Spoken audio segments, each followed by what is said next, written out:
understand. You're the one.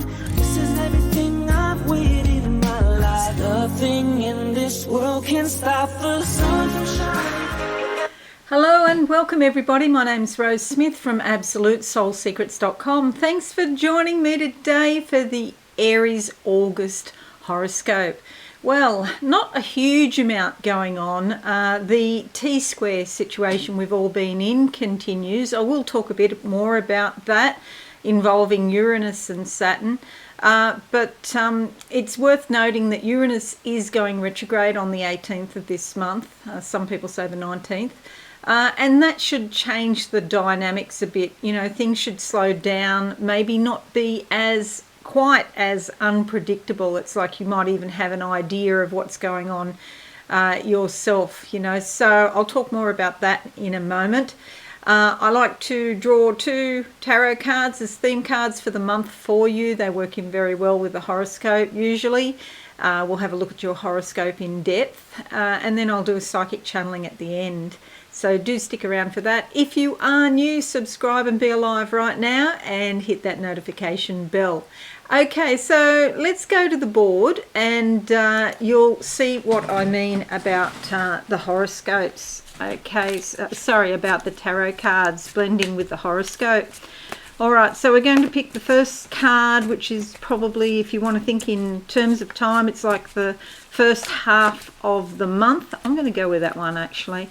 Okay, I'll close my eyes. There's a ladder here in front of me. That means taking action, ascending in consciousness. The interesting thing about this ladder is it's not fully vertical. It's sort of diagonal. So it's a bit easier. It might take a bit longer, but it's a bit easier than it would be if it was vertical. So this means you have to take steps, but it's certainly easier than what they could have been. This is because people will help you. Okay, there's somebody around who wants to assist. This card here, the 10 of Cups, is like motherhood.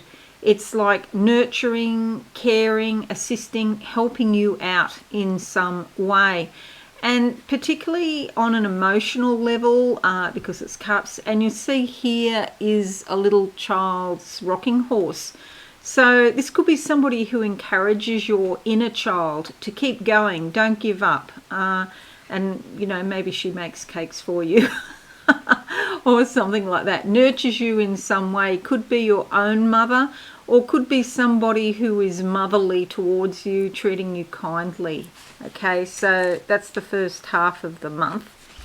All right, if you don't have anyone like that around you, because I do understand that not everybody has a kind and considerate person in their life, you have to find this energy within yourself, and it is there. Okay, even if you've got to go back through your ancestors to find it, you know. I had a particular issue once. I had to go back about 400 years to find somebody who could help me. And, you know, he's still around. So he's always helped me out ever since. Okay, so let's look at the second half of the month and see what comes out for you. I want that one under there. Alrighty, closing my eyes now. What do I see? Okay, a bit of a mishmash here of different elements that I'm seeing. Small furry animals, a car, driving. It just feels like normal activity, but you're busy. Okay, so normal domestic activities, taking care of your life, taking care of your home where you live, and also some affection coming through from a small furry animal. Okay, if you don't have a small furry animal, again, find it in yourself. There's a whole world within us all. The card that comes up is the Ace of Cups, again, cups, okay, so emotions. And you could be feeling rejuvenated, starting a new cycle, okay, a gift, like a gift from spirit. Somebody could give you a gift that makes you very happy, actually. These living waters, that's what they are. They're waters that sustain you. These are energies that flow within your own body. If you have a health issue, you may find that things are looking up and there's an improvement, and there is a lot going on in your horoscope. This month I'll talk about in your house of health and well-being. Okay, but definitely some improvements around for you on an emotional level and perhaps even on a physical level. Okay, so do bear those two cards in mind because no doubt as we go along with your horoscope, I'll get to refer to them several times. All right, so let's put the board bigger so you can see what's going on.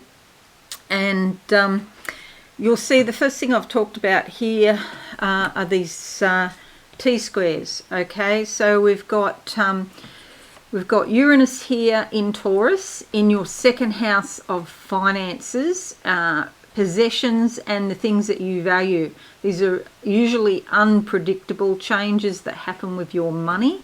As I mentioned before, Uranus going retrograde can indicate a slowing down of unpredictability. It could be some frustration there though, and especially because it's on a physical level. See, Taurus loves to do stuff physically.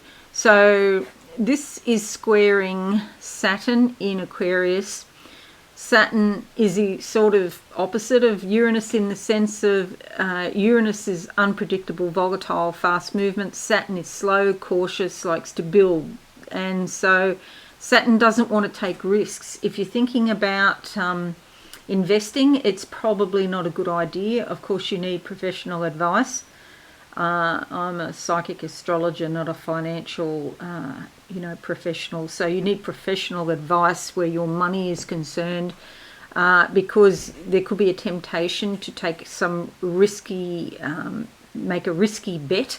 It's almost like betting with this square. And you've got another square here to both the Sun and then also to Mercury. Okay, but Mercury, that's only for a few days because Mercury likes to zip through the houses quite quickly.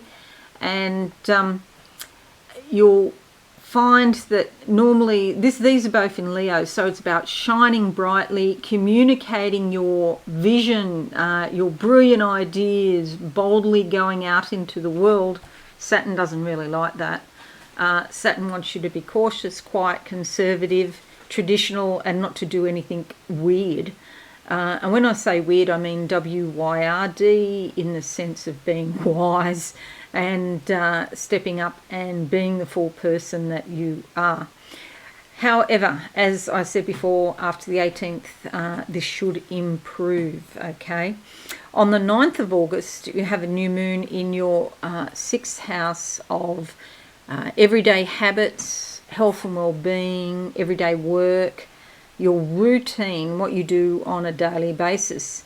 So this could be about planting seeds for the future in these areas. You may tend to put your feelings on hold because there's some practical demands that you need to take care of, some necessities. That's fine, and do take care of immediate responsibilities and situations, especially at work when they require your attention.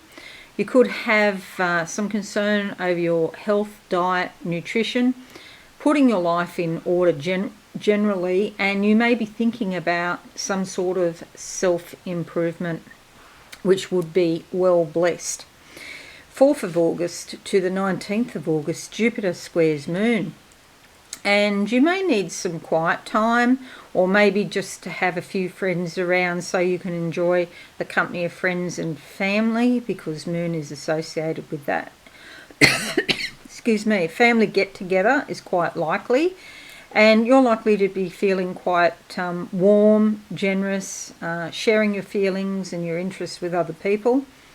You can break down a communications barrier or a feeling of distance with somebody. Maybe before you felt like there was some sort of distance or gap between you, so you can sort of bridge the gap, so to speak. If you have been feeling lonely or you wish you had more friends, this is a time to get out of the house and meet new people. Join a club, attend a meeting or social event, because it is a good time to expand your circle of friends, breaking some of your old habits that may have kept you in a bit of a rut. So yeah, go out, have a fun time.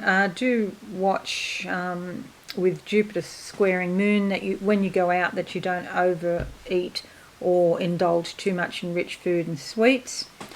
But you know, you've got to give yourself a little bit of leeway. So a strict diet's probably not going to work. So really, it's a point of balance. This is what you need to do: get a balance in your diet where you can go out occasionally and have a bit of a splurge, but not go overboard. 14th of August to the 10th of September, Venus moves into your 7th house here. This is really beautiful, okay? This is great for significant relationships, but also for meeting people, potential friends and romantic partners. And with this energy here in your 5th house, romance may be on your mind. If you are in some sort of casual relationship with someone, you might find that it goes to a deeper level at this time. And you're feeling like you want companionship and affection very much at the moment. If you are married, the love and attention you give to your partner is likely to result in a smoother and happier relationship. Okay, 20th of August to the 23rd, Mars trines Uranus. This is great because it gives you more physical courage and willpower. You probably have a stronger sense of adventure. You've got to do exciting things, interesting things. You need to do something innovative, daring and unusual, okay? So, and it needs to be a bit of a challenge too, you know. You may be inclined to act on some of your wilder impulses, and that's okay. You crave stimulation, and you might find you're coming up with some rather brilliant ideas, inventing things or new procedures perhaps that you're thinking of. You could make a startling discovery or breakthrough now.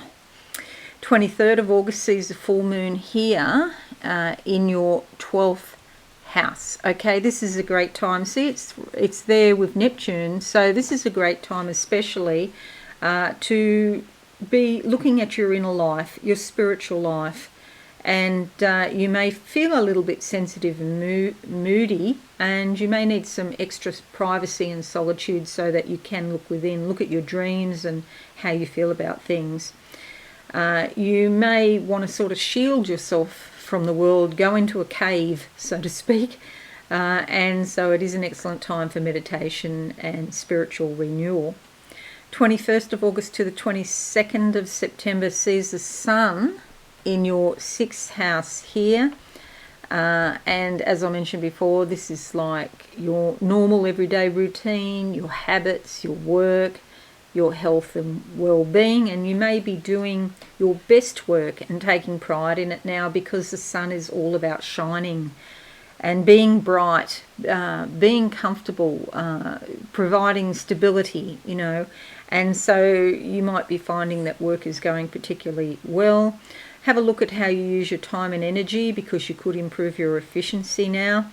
Health matters could be of concern, but with the Sun there, which will soon move on into your 7th house, but with the Sun and all of this activity here, it's likely to be improvement in your health and well-being. And remember this card here I was talking about, okay, in the second half of the month. And in your horoscopes, the 21st of August to the 22nd of September, you may feel like starting a self-improvement program, create some better health habits, begin a new diet or fitness regimen. So that's looking very favourable.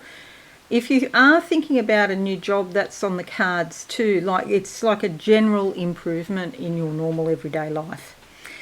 Then we have 29th of August to the 5th of November. Mercury moves into your 7th house, and here it is here. And you're likely to seek out the opinions or advice, the counsel of others. You know, you're looking for somebody to run your ideas past, basically, because it helps you clarify your own thoughts.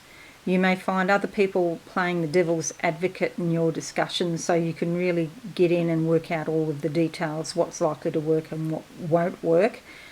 Talking with your friends and business partners or other close associates is likely to be very helpful.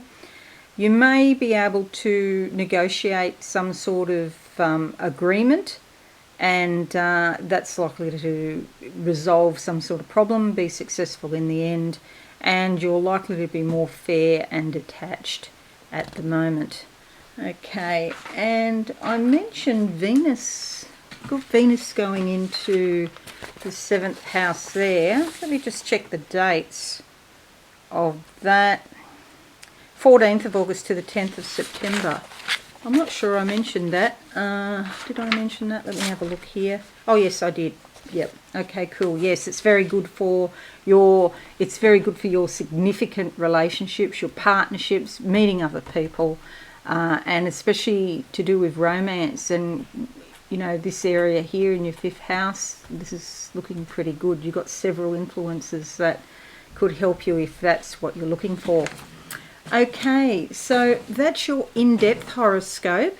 And now I'm just going to close my eyes and see what I can see for you, Awesome Aries, for the month of August 2021.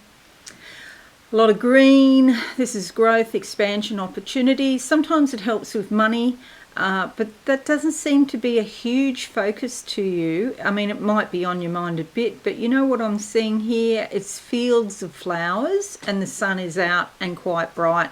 So it's just pleasant feelings, harmony, happiness even. A lot of pink. The colours are pink, yellow, or sort of pink through to, you know, tangerine yellow, green, and yellow, yeah. The sky is blue, but my focus is not on that so much. It's more on the flowers. So it's just feeling the happiness, the aroma. There's a sort of floral aroma in the air. And it's sort of like rolling hills, but that makes it a bit interesting. You know, there's ups and downs, but it's interesting, and despite if things go wrong, it doesn't seem to affect you that much because this is quite a beautiful scene. And now that's gone, if you're eating chips or French fries in America, lay off. I feel like that's a message for a particular person. Something about, you know, eating French fries is not good for you, okay? If you're going to change your diet, because, you know, the focus is on your health, perhaps that's one thing you can think about giving up, okay? And I want to say along with bread. Alrighty, what else? I see a spiral of light just going like this, and it's a continuation of your life. And what's happening, this is very interesting, the high highs and the low lows are sort of evening out a bit more, and the spiral is being attenuated, and so it's becoming a little bit flatter and longer, and this sort of elongation of this spiral of light, which is like your energy flow, it's balancing, it's a form of balancing things up in your life a little bit more. And so life won't be such an emotional roller coaster as you go along. It's a bit like as you mature more and more, things that used to upset you won't upset you as much now, because you know what you're dealing with. It's like, I can't believe that person did that. And then you see that person does something else, and you just say, well, that's what that person does. There's no great surprise. I'm not shocked by it. It doesn't elicit such an emotional response anymore, because you know that's how they are. And so there's the emotional investment in trauma and drama, or, you know, what other people do, or any of that. It becomes less and less important to you, which is good news. Okay, so that's it, Awesome Aries. I hope you found this useful. Please leave me a comment. A like would be nice, or share on your social media. That would be fantastic. Come and visit me on Facebook, rosesmith.absolute soul secrets on Facebook, or just Absolute Soul Secrets if you want to go to my networks page. Okay, if you're new, hit that subscribe button, and don't forget to hit the notification bell as well. Have a wonderful month, everyone. I shall see you all again soon. Bye for now. Thanks so much for watching. Please visit my website, absolutesoulsecrets.com, for all things spiritual. Have a lovely day.